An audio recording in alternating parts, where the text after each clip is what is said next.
Sarinya orang budak kan sini. Terus sekarang perdebatannya orang budak basuh Masur Roksi di sini sah enggak? Karena tadi itu wajah apa kepala kan gitu. Kan jadi bingung gitu. Ya makanya ini mukadimah saya supaya sampean lebih disiplin belajar fikih dan setidaknya didiskusikan lah kitab-kitab Minhajut Thalibin atau kitab-kitab Mahali, karena di situ nanti ada perdebatan dan perdebatannya itu indah sekali. Kayak tadi ada yang mengatakan jenazah harus di depan, tentu dalam kondisi normal kita ingin jenazah itu di depan, tapi ada kondisi itu tidak normal kayak di Masjid Haram. Lalu solusinya gimana? Ya kita ngikuti kaul Sani, fa innal janazah laisat bimanzilatil imam. Tapi kalau di sini normal ya sudah, kita sholat ya normal aja lah. Masa jenazahnya di belakang kamu sholat, nanti jenazahnya iri, sekali-kali di depan aja kok gak boleh gitu. Malah jadi repot tadi. Jadi karena apa ya, kalau kita mengkaji tidak panjang itu bahaya, karena ilmu tadi, ilmu itu ada logikanya. Imam Ghazali dalam bab warid sama maurud itu gak setuju sama Imam Syafi'i, dia Maliki. Ya kalau dalam mazhab Syafi'i yang populer kan kalau ada najis airnya sedikit kan dikucurkan supaya alma'u itu warid. Kalau warid punya kekuatan menghilangkan, tapi gak boleh najis diletakkan di bejana yang ada airnya. Airnya namanya maurud. Tapi Imam Ghazali dalam hal itu ngikuti Imam Malik, gak ada bedanya warid sama maurud. Karena logika Imam Ghazali gini, misalnya ini ada najis ya mik ini ada najis di sini, atau sarong lah, contoh paling gampang kan sarong, ini sarong najisnya di sini, kamu kucuri. Ketika kamu kucur, air yang lewat ini kan tidak ada dua kola. Kemudian ketika terkena najis, mutanajis kan? Kalau dia sudah mutanajis, dia punya kekuatan menghilangkan najis apa enggak?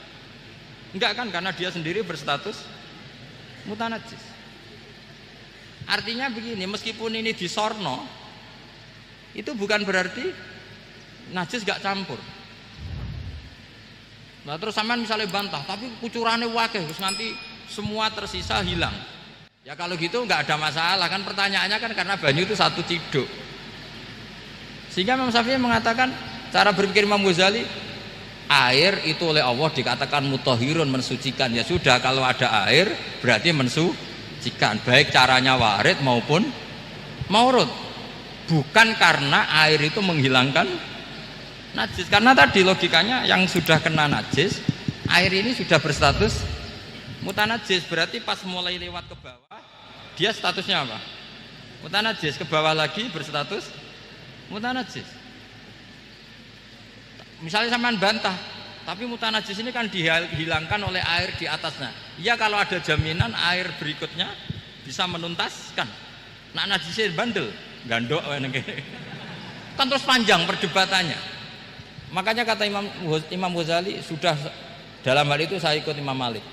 Ikut Imam Malik, anggar ana najis kok disori banyu nek ora mutaghayyir ya ngono iku jenenge nyucekno. Mergo banyu oleh Allah distatuskan mutahhir, mensucikan. Dadi ora usah bayangno sing glimet-glimet. Lah itu namanya masodak. Wis keceluk basuh ambek banyu. Berarti wis keceluk mensucikan. Itu juga satu kefiah dalam usul fikih. Ya sudah seperti itu. Ya kayak sampean kangen anak lah. Kangen anak itu ketemu wis cukup ta ora? Cara sampean wis cukup. Tapi cara anake sampean ketemu tok ra nyangoni. Nah. Lalu ukurannya itu ukuran anak apa ukuran orang tua? Ukuran anak apa ukuran orang tua? Definisi ketemu lalu. Ukuran orang tua apa ukuran anak? Sama khilafnya ulama, ini terakhir, contoh terakhir dari saya. Fasyamu salasati ayyamin fil haji wa sab'atin idza raja'tum. Ada pelanggaran haji yang bayarnya itu puasa 3 hari di musim haji dan 7 hari ketika pulang.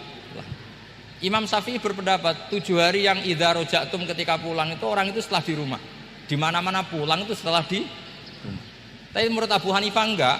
Asal sudah balik kanan dari Mekah, dia di perjalanan puasa sudah sah. Karena bagi penduduk Mekah, kalau kamu sudah balik kanan namanya Seperti ini saya nanti setelah acara saya pulang. Pasti Kiai Roba kalau ditanya Gus Bak kemana sudah pulang. Tapi tanyakan istri saya. Jadi orang sini kalau saya sudah pamit, sampean bilang saya pulang enggak? Gus Bak kemana sudah pulang. Tapi tanyakan istri saya. Belum pulang.